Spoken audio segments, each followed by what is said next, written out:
Bonjour et bienvenue dans La Niche, le podcast bienveillant sur les aventures canines. Je suis Claire et je suis ravie de vous partager aujourd'hui le 3e épisode dans La Niche. La Niche est un podcast qui aborde les thèmes divers et variés qui entourent le monde canin et qui se veut bienveillant, inspirant, construit et positif. Habituellement, je vous partage toutes les 2 semaines mes conversations avec des personnes passionnées. Elles viennent raconter à mon micro les expériences et aventures qu'elles ont vécues avec leurs chiens, leurs réussites, leurs plus beaux moments, mais aussi leurs difficultés et les leçons qu'elles en ont tirées. Mais ça, c'est ce qui se passe habituellement. Aujourd'hui, je suis ravie de vous partager le 3e épisode solo de ce podcast. Seul au micro, j'ai eu envie de changer de format pour pouvoir vous parler et vous partager plus directement les sujets et réflexions qui me tiennent à cœur. Vous pouvez retrouver ces épisodes dans La Niche toutes les 2 semaines, en alternance avec les interviews, et ils seront accompagnés d'un article rédigé et complet sur mon site laniche-podcast.fr. Dans cet épisode, je voulais vous parler de la balade en liberté. Vous savez, notre Graal à tous. Voir son chien se balader en liberté et revenir quand on l'appelle, c'est un objectif commun à tout propriétaire de chien qui aime ce dernier. Et pourtant, ce n'est pas si simple qu'il n'y paraît. Je voulais revenir sur mon expérience et vous donner quelques tips pour améliorer progressivement vos balades vers plus de liberté. Alors que vous soyez déjà humain d'un chien ou que vous vous apprêtez à le devenir, que vous soyez auditeur habitué ou tout nouveau sur La Niche, et dans ce cas, bienvenue, cet épisode est pour vous. Mais je ne vous en dis pas plus et je vous souhaite une très bonne écoute. Dans mon dernier épisode solo, je vous parlais des choses à mettre en place pour offrir une balade riche à son chien. Celle incontournable qui lui permet de répondre à ses besoins et à se dépenser physiquement et mentalement. J'avais alors évoqué le fait que le chien soit libre de ses mouvements durant cette balade et je me suis dit qu'un épisode ne serait pas trop pour aborder ce sujet. Avant de commencer cet épisode, un petit rappel de la loi s'impose. En France, techniquement, et concernant nos chiens de famille lambda, il n'est pas catégoriquement interdit de lâcher son chien. En revanche, il existe différentes réglementations que l'on se trouve en zone rurale ou en zone urbaine. En zone urbaine, il appartient au maire de réglementer la tenue ou non des chiens domestiques en laisse sur la voie publique de sa commune, au moyen généralement d'un arrêté.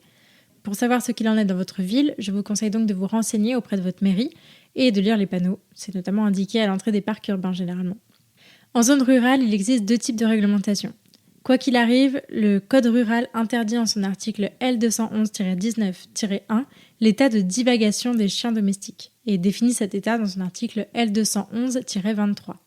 Je vous passe la lecture de l'article, mais en bref, cela signifie que votre chien soit sous votre surveillance permanente, sous votre contrôle, notamment vocal et sonore, pour permettre son rappel, et qu'il soit à moins de 100 mètres de vous. Également, le maire, là aussi, peut ordonner que les chiens soient tenus en laisse, notamment dans certaines zones naturelles, afin de protéger la faune et la flore en présence. Au-delà du juridique, je tenais quand même à rappeler que si ces règles existent, c'est pour garantir la sécurité de tous, tant celle de votre chien que celle des êtres qui l'entourent. Le préalable avant de lâcher son chien, même si c'est autorisé juridiquement par la loi, c'est de le connaître et de s'assurer qu'il est prêt à l'être. On ne lâche pas un chien réactif, qui peut représenter un réel danger, au même titre qu'on ne lâche pas un chien qui ne répond pas aux demandes de son humain. Il est indispensable d'être en capacité de rattacher calmement son chien à n'importe quel moment. Laisser son chien se balader en liberté, c'est un peu le rêve de chaque humain de chien. Néanmoins, le rêve est rapidement rattrapé par la réalité quand on se rend compte que ce n'est pas si facile que ça. Alors pas facile, oui, mais pas impossible. Voici quelques pistes pour vous aider dans cette quête de la grande balade en liberté. Petit disclaimer avant de commencer cet épisode, je vous invite bien évidemment et en priorité à faire appel à un éducateur canin professionnel, convenablement diplômé et bienveillant face à toute difficulté. La sécurité de tous doit primer et il est donc essentiel de se faire accompagner dès lors qu'on en ressent le besoin. Il n'y a pas de recette miracle, chaque chien, chaque binôme est différent, il existe pléthore de possibilités pour atteindre ses objectifs et toutes ne vous seront pas adaptées. Donc l'éducation canine c'est un vrai métier, qui est merveilleux d'ailleurs. Tous les conseils que vous trouverez ici ne sont donc que des pistes générales qui sont principalement là pour vous aider à travailler sur votre relation, sur votre confiance en vous et en votre chien. Ceci étant dit, la balade en liberté avec Charlie a été et est toujours un vrai sujet pour moi. Je voulais donc vous partager mon expérience et quelques tips que j'aurais aimé avoir avant, de ce que la balade en liberté implique aux adaptations qu'il est possible de mettre en place pour y parvenir progressivement. Liberté, rappel et autres rêves. Libre de ses mouvements. Qu'est-ce que ça signifie un chien libre de ses mouvements ? À mon sens, un chien libre de ses mouvements, ça implique que le chien ne soit pas relié à un humain et qu'il ne soit pas contraint physiquement à marcher dans les pas de quelqu'un. Cela implique qu'il puisse se déplacer à l'allure qui lui convient, qu'il puisse s'arrêter, retourner en arrière, occuper l'espace qui l'entoure, sortir ou pas du chemin. En bref, ça ne signifie pas que le chien puisse faire tout ce qu'il veut, mais ça signifie que physiquement, rien ne l'en empêche. Jusque-là, j'imagine que vous visualisez assez bien de quoi je veux parler. Mais pourquoi est-ce que c'est si important ? Ça, je vous l'expliquais dans mon dernier épisode solo, Promenons-nous. Si vous ne l'avez pas encore écouté, je vous invite à le faire, ça donnera certainement plus de sens à celui-ci. Alors en effet, pour que la balade de notre chien réponde à tous ses besoins, il faut entre autres qu'il soit libre de ses mouvements. Rappelons-le, pour répondre aux besoins du chien, il faut que cette balade soit pour lui une source de dépense physique, une source de sécurité et de confiance, une source de lien social, une source de considération de la part de son humain, ainsi qu'un moment durant lequel il puisse exprimer les comportements pour lesquels il a été créé. Dès lors, le premier élément qui permet de cette richesse, c'est d'être libre de ses mouvements, sans lien physique qui le lie ou qui l'attache en tout cas à son humain. Le chien va alors beaucoup plus se dépenser puisqu'il va marcher à son rythme, et vous aussi d'ailleurs, c'est bien plus agréable de veiller sur son chien à distance que de s'arrêter toutes les 5 mètres. Il vous rendra la confiance et l'attention que vous lui accordez. Il pourra plus facilement rencontrer des copains et bien sûr il pourra plus facilement faire ce qui l'anime. Dans mon cas, pister et prendre le plus d'odeur possible. Bref, vous l'aurez compris, balader son chien en liberté c'est super. Et allez entre nous, qui ne rêve pas d'avoir un chien en totale liberté, qui fait sa vie et surtout qui revient quand on l'appelle. C'est certes une réalité pour certains, mais de base, c'est un peu notre Graal à nous tous, non ? Ça fait rêver. Ouais, moi aussi c'était mon rêve. Et puis j'ai eu un beagle et j'ai compris que ça allait être toute une histoire. Et que ça allait être plus facile à dire qu'à faire. Plus facile à dire qu'à faire. Souvent, on assimile directement liberté avec rappel parfait, comme si c'en était une condition sine qua non. Si je détache mon chien, il faut qu'il m'obéisse au doigt et à l'œil, et donc qu'il sache revenir systématiquement quand je le rappelle. Ou alors, il reste attaché. Dans les deux cas, on ressent le besoin de contrôler son chien. Et c'est ça qui rend l'histoire plus complexe qu'elle n'y paraît. Lâcher son chien implique un énorme lâcher-prise. Et c'est loin d'être évident. Lâcher son chien, ça implique d'accorder une confiance énorme. En vous, en lui, en votre relation, en tout le travail que vous avez pu faire ensemble, en votre lien. Et au-delà de la confiance, ça implique le calme intérieur, le self-control, même quand ça devient hyper difficile. Parce que, spoiler alerte, lâcher son chien quand on ne se sent pas à l'aise, stressé ou tendu, c'est toujours une mauvaise idée. Parce que vous pouvez être à peu près sûr que vous allez inconsciemment transmettre toutes vos émotions négatives qui vous viennent à votre chien et que ça fera une bonne raison pour lui qui ne se rapproche surtout pas de vous. Et c'est dans ces cas-là que l'échelle de la tension commence, que la colère monte, que le chien se décroche complètement de vous. En bref, lâcher son chien, ça demande avant tout un gros travail sur soi. Pour ma part, dès que Charlie est arrivé, je le détachais hyper souvent. J'avais toujours entendu que c'était comme ça qu'on apprenait le rappel et qu'à force de cette manière, à force de grandir et de le faire, ça deviendrait naturel pour lui. Quand il était tout petit, c'était facile, ça marchait super bien. Il avait toujours un œil sur moi, il revenait tout de suite quand je l'appelais. Goal check. Mais ça n'a pas vraiment duré. Dès ces 4-5 mois, il a mis de plus en plus longtemps à revenir. Plus je l'appelais, plus il partait dans le sens opposé. Il allait se cacher pour engloutir tout ce qu'il trouvait. Toutes les tentatives que j'ai pu faire dans les mois qui ont suivi se sont soldées par des échecs. Je mettais de longues minutes, je devais solliciter plein de passants pour le récupérer. C'était le seul cas de figure où l'appât par la bouffe ne fonctionnait pas. Bref, l'enfer. Fin du rêve, je me suis résignée à acheter une longe et à le balader en longe, sans plus jamais le lâcher. Il m'a fallu des mois et beaucoup de travail sur ma confiance en moi et en lui pour me faire accompagner, pour tout reprendre du début et pour retenter. Il y a encore eu des loupés, des petits coups de stress, mais je crois pouvoir dire aujourd'hui qu'on n'est plus très loin du but. J'ai compris après que les chiots fonctionnent avec un système de zones, une sorte de périmètre de confort invisible autour d'eux. Plus ils sont petits, plus la zone est petite, et donc l'humain d'attachement étant la référence, il faut que celui-ci se trouve dans la zone pour que le chien se sente en sécurité. Mais plus ils grandissent, plus leur zone va s'étendre, et plus ils vont chercher les limites de la zone. Charlie étant un chien de chasse, il est naturellement plus indépendant qu'un chien de berger par exemple, et la zone est donc naturellement beaucoup plus grande sans que cela crée d'inconfort chez lui. C'est donc pour ça que la technique du apprends en faisant n'a pas tout à fait marché sur Charlie, parce que la zone était très grande et quand bien même j'étais dedans, pour moi c'était déjà trop loin, alors que pour lui c'était ok. Alors soyons clairs, avoir un chien qui obéit parfaitement et ou qui revient systématiquement quand on l'appelle, ça existe évidemment, et certains chiens ont d'ailleurs plus de facilité que d'autres, mais c'est pas le cas de tous les chiens de famille, loin de là. Et de fait, sans cette garantie de contrôle ni par le lien physique, ni par l'apprentissage, par l'obéissance, il peut paraître très compliqué d'envisager de détacher son chien. Pour autant, il existe des outils et des adaptations pour trouver des compromis, pour enrichir la balade et travailler le rappel progressivement. Laisse tomber la laisse. Les outils magiques. Pour des raisons évidentes de sécurité, il ne s'agit donc pas de se jeter dans le grand bain du jour au lendemain sans préparation. Chiot ou adulte, même histoire. On ne détache pas un chien comme ça. Comme je vous le disais au début de cet épisode, la première étape, c'est de connaître son chien, de pouvoir anticiper ses réactions, d'avoir favorisé le calme, une connexion, une écoute mutuelle des demandes entre vous. Et une fois seulement que tous les voyants sont au vert, que vous vous sentez prêt, que votre chien est prêt, vous pouvez mettre en place ces adaptations et y aller progressivement. En effet, donc, il existe des adaptations, des outils qui vont permettre à la fois d'offrir progressivement plus de liberté à son chien lors des balades, donc plus d'autonomie, qui vont lui permettre d'occuper plus largement l'espace qui l'entoure, donc une balade plus riche et plus physique, plus intéressante, et aussi de progresser dans l'exercice du rappel. Je voulais vous citer 3 outils ici qui, à titre personnel, m'ont beaucoup aidé ces dernières années. Le premier outil magique, j'en ai déjà parlé, c'est la longe.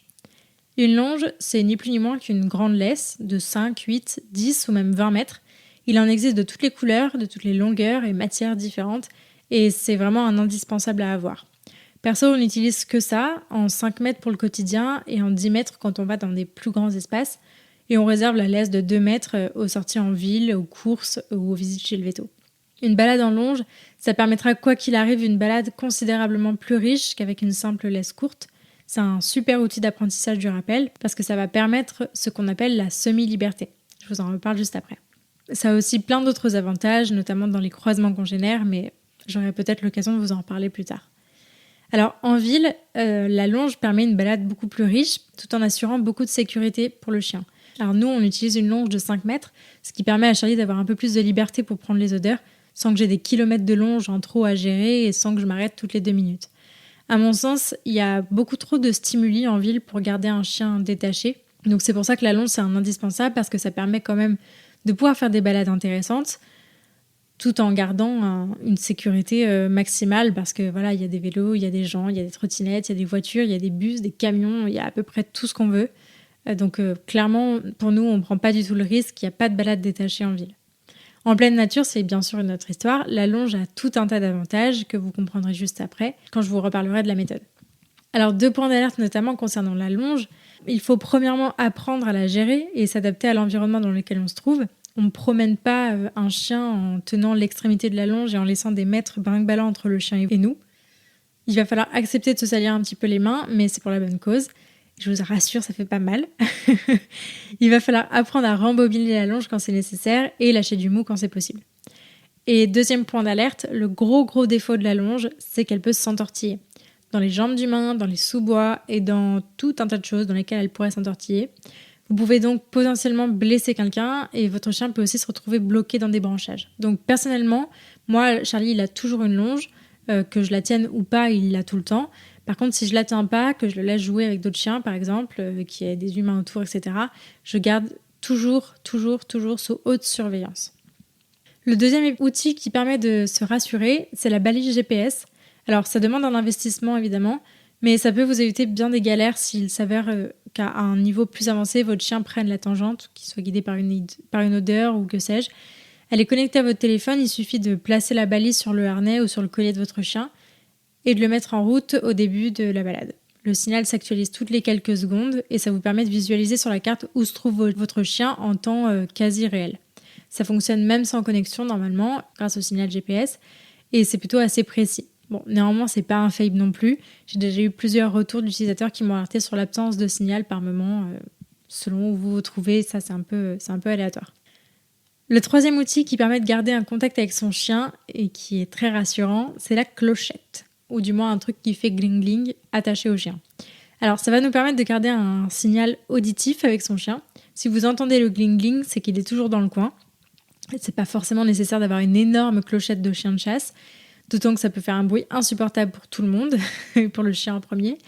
Pour ma part, Charlie, il a 2 médailles à son collier. Alors, sa médaille Tic Clip qui le protège des tiques et sa médaille d'information avec son nom et mes coordonnées. Et comme elles sont accrochées au même endroit, elles s'entrechoquent dès que Charlie bouge, quoi. Et donc, c'est un petit bruit métallique et c'est très très pratique pour savoir s'il est toujours à proximité, même si je le vois plus. La méthode magique. Au-delà des outils physiques qui permettent de progresser et de se rassurer, il y a la méthode pour travailler le rappel et la balade en semi-liberté. La première étape, c'est de choisir l'endroit. Choisissez un endroit calme, dans la nature donc, loin des routes, avec peu de passages. Peut-être un endroit où il y a un côté du chemin qui est infranchissable, par exemple. Bref, choisissez un endroit qui est sécure, dans lequel vous vous sentez à l'aise. Choisissez aussi le moment, au milieu ou à la fin de la balade, quand le chien est un peu détendu, qu'il commence à fatiguer, mais évitez de faire ça dans l'excitation du début de la balade, à l'arrivée au parc ou au passage d'un endroit hyper excitant. Vous obtiendrez probablement rien de lui à ce moment-là. Et le troisième conseil, c'est bien sûr d'y aller progressivement. Alors, pour ce qui est de la gestion de la longe, la première étape, c'est de la tenir, cette longe. La première étape, c'est de laisser le temps au chien de s'habituer à marcher en longe, d'apprendre aussi, nous, à la gérer, comme je vous le disais. Le chien va marcher dans un périmètre plus grand que celui qui était permis avec une simple laisse. Il va vite apprendre à sentir la longe, à connaître la distance qui vous sépare grâce à elle, à savoir quand est-ce qu'il est en bout de longe ou pas. Et grâce à la longe, la balade sera déjà beaucoup plus intéressante pour lui. Donc c'est déjà une très bonne première étape. Ensuite, la deuxième étape, c'est qu'on va petit à petit lâcher la longe. Quelques secondes, puis quelques minutes, c'est vous qui voyez, c'est comme vous le sentez. Lâcher la longe et la laisser accrocher au chien, ça va être très très rassurant pour vous, parce que c'est plus facile de mettre le pied sur la longe en cas d'urgence que de rattraper un chien qui s'enfuit. Au départ, il est d'ailleurs possible que votre chien ne dépasse pas la distance du bout de longe, parce qu'il l'aura appris quand vous teniez la longe. La troisième étape, quand vous arrivez à lâcher la longe et à ce qu'elle traîne par terre derrière votre chien, c'est d'accepter progressivement la distance qui vous sépare. Parce que petit à petit, vous ou votre chien, vous allez naturellement augmenter la distance, vous sentirez plus à l'aise. Il s'agit donc ici de ne pas avoir peur de cette distance entre vous. Rappelez-vous que, comme notre chien, nous aussi, du coup, on a développé notre zone de sécurité, notre zone de confort invisible. Il s'agit donc d'apprendre ensemble à agrandir nos zones respectives. Et puis, les petits exercices que vous pouvez faire une fois que vous êtes bien à l'aise là-dedans, dans le fait que votre chien marche avec sa longe tout seul et que vous fassiez votre vie à côté, c'est de renforcer le suivi naturel. Alors, l'objectif, c'est que votre chien profite de sa balade tout en restant attentif à vous. Vous allez, vous aussi, progressivement avancer à votre rythme, qui sera peut-être un peu différent du sien. Et donc, l'idée, c'est que vous vous jetiez mutuellement des coups d'œil et que vous sachiez tous les deux où se trouve l'autre. Que votre chien vous suive, même de loin. Donc vous pouvez faire demi-tour, vous pouvez changer de direction sans jamais rien demander à votre chien. Vous pouvez même aussi vous cacher pour l'inciter à renforcer son attention sur vous, pour vous trouver et pour pouvoir vous suivre. Au-delà des outils et de la méthode, il y a le travail sur vous, vous l'aurez compris, c'est le nerf de la guerre dans cette histoire. Alors détendez-vous, respirez profondément, appréciez l'instant présent et lancez-vous seulement quand vous sentez que votre chien et vous êtes assez prêts et détendus. Rappelez-vous que ce ne doit pas être un moment stressant, où ça risque de pas du tout se passer comme espéré. Et puis, observez votre chien. C'est le préalable à tout ça, encore une fois. Mais vraiment, l'important, c'est de connaître assez bien son chien pour pouvoir anticiper ses réactions et pour pouvoir avoir une garantie que, ok, il vous écoute et que même s'il n'obéit pas au doigt et à l'œil instantanément, il comprend quand même vos demandes, il est attentif à vous, etc. Et je pense que c'est ça le plus important. C'est de favoriser cette connexion-là. Donc pour ça, observez-le longuement durant ces balades en longe. Et puis voilà, il y a tout un tas de tips. Je vous renvoie à mes précédents épisodes. Quoi qu'il arrive, gardez en tête que si vous travaillez sur vous et sur la relation que vous avez avec votre chien, il n'aura pas de grand intérêt à partir en courant loin de vous. Vous ne risquez quasiment rien. Je ne sais pas s'il est utile de le rappeler, mais dans le doute, ça ne coûte rien. Votre chien ne cherchera jamais à vous dominer ou à vous nuire. L'enjeu réside plus dans un travail sur vous et votre relation que dans un apprentissage pur et dur à votre chien. Alors pour conclure, je vous ai planté un petit peu le décor de ma situation avec Charlie tout à l'heure, mais je voulais terminer cet épisode en vous racontant comment on a procédé et où est-ce que nous en sommes aujourd'hui, soit 2 ans après. Alors durant le long mois, donc, j'ai pas lâché la longe de Charlie, sauf séance de jeu en groupe. Et puis un jour, je l'ai mieux senti. On fait souvent la même balade dans le parc du fort de notre ville, qu'on connaît complètement par cœur. Et j'ai repéré qu'il y avait des portions plutôt sécurisées sur lesquelles je pourrais essayer potentiellement de lâcher un peu la longe. Et du coup, c'est ce que j'ai fait. Donc pendant des semaines, à chaque fois qu'on passait à cet endroit précis de la balade, genre pendant 3 secondes, je lâchais la longe. Puis je la reprenais. Et progressivement, j'étais de plus en plus à l'aise, j'ai lâché à d'autres endroits. Et quand je me suis sentie assez à l'aise, je me suis fixé l'objectif de lâcher la longe au moins une fois par balade, même si on n'était pas au fort, et même 1 minute, il fallait que je lâche au moins une fois la longe. C'était plus un exercice pour moi, pour travailler sur ma confiance. Alors les balades collectives en groupe avec d'autres chiens m'ont aussi beaucoup aidée, même dans des endroits inconnus. Les chiens restent souvent entre eux et leur instinct grégaire va permettre de se servir du rappel des autres et des copains pour rappeler son chien. Donc c'est des bons apprentissages aussi, c'est des bons exercices. Bref, vous avez compris la logique. Aujourd'hui, on fait systématiquement le tour du fort et quasiment toutes nos balades collectives, ou presque, sans que je ne touche la longe. Ça peut paraître rien, mais pour moi et pour nous, c'est énorme. La prochaine étape, ce sera de décrocher la longe du harnais et de brancher la balise GPS. Je me sens pas encore tout à fait prête, mais on verra. Côté rappel aussi, nos progrès me paraissent vraiment incroyables.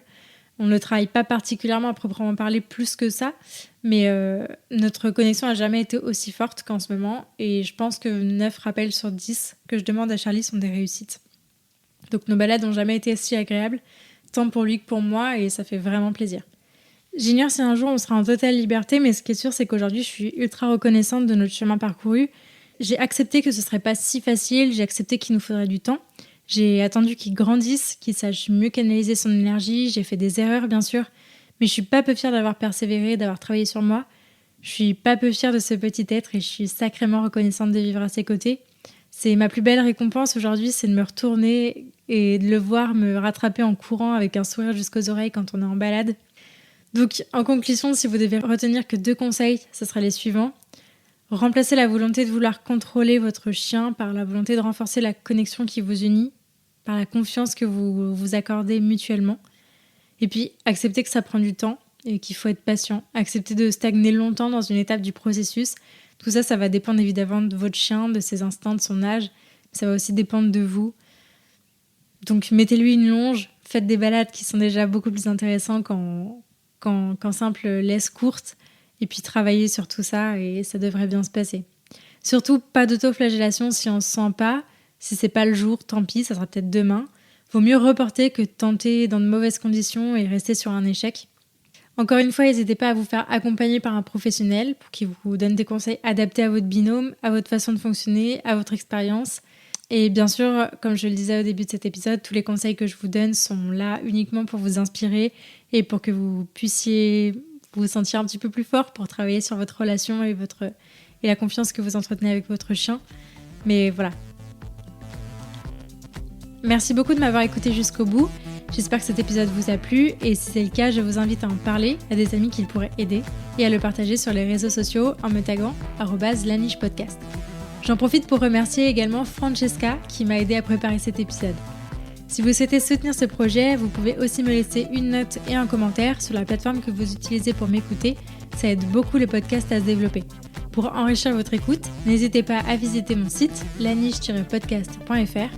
Enfin, pensez à vous abonner au podcast et à me suivre sur Instagram pour ne rien rater des prochains épisodes.